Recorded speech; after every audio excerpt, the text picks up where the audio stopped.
Kannada ಹೋರಾಟಗಾರನ case ಹಾಕಿ ಮುಕದ್ದಮೆಗಳು ನೋಡಿ ಜೈಲಿಗೆ ಕಳಿಸಿದ್ರೆ ನಾಳೆ ಕನ್ನಡ ಅಂತೇಳಿ ಯಾರು ಬೀದಿಗೆ ಬರ್ತಾರೆ? ಯಾರು ನಾಳೆ ಕನ್ನಡದ ನಾಡು ನುಡಿಯ ರಕ್ಷಣೆಗಾಗಿ ಬೀದಿಗೆ ಬರ್ತಾರೆ? ಅವ್ರ ಮೇಲೆಲ್ಲ ಇಲ್ಲ ಸಲ್ಲದ ಕೇಸ್ಗಳು ಹಾಕಿ ನೀವು ಜೈಲಿಗೆ ಕಳಿಸಿರಿ, ಏನು ಮಾಡಬೇಕು? ಅದಕ್ಕೋಸ್ಕರ ನಾವು ನಮ್ಮ ಕಾರ್ಯಕರ್ತರಿಗೆ ಜೈಲು ಕೇಸು ಏನೋ ವಸ್ತೇನ ಅಲ್ಲ ಬಿಡಿ. 26 ವರ್ಷದಲ್ಲಿ ಎಷ್ಟು ಸಲ ಜೈಲಿಗೆ ಹೋಗಿದ್ದೀವೋ ನಮಗೆ ಲೆಕ್ಕ ಇಲ್ಲ. ನೀವು ಎಷ್ಟು ಕೇಸ್ ಹಾಕಿದ್ದೀರೋ ನಮಗೆ ಲೆಕ್ಕ ಇಲ್ಲ. ನಮಗೊಂದಷ್ಟು ಜನ ವಕೀಲರು ಇದ್ದಾರೆ, ಅವರು ಎಲ್ಲ ಕೇಸುಗಳನ್ನ ನೋಡ್ಕೋತಾರೆ. ನೀವು ಇನ್ನೊಂದು 10 ಕೇಸ್ ಹಾಕಿರೆ ಅದರೊಳಗೆ ಸೇರ್ಕೊಳ್ಳುತ್ತೆ ಅಷ್ಟೇ. ಅವ್ರು ನೋಡ್ಕೋತಾರೆ, ಚಿಂತೆ ಇಲ್ಲ. ನಮಗೇನು ಜೈಲು ಕೇಸು ಏನು ನಾವು ಬೆದರಿದವ್ರಲ್ಲ.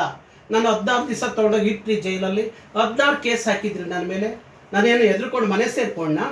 ಮಾರನೇ ದಿವಸನೇ ಬೀದಿಗೆ ಬಂದೆ. ಹಾಗೆ ನಿಮ್ಮ ಕೇಸುಗಳಿಗೆ ಜೈಲಿಗೆ ಎದುರೋರಲ್ಲ.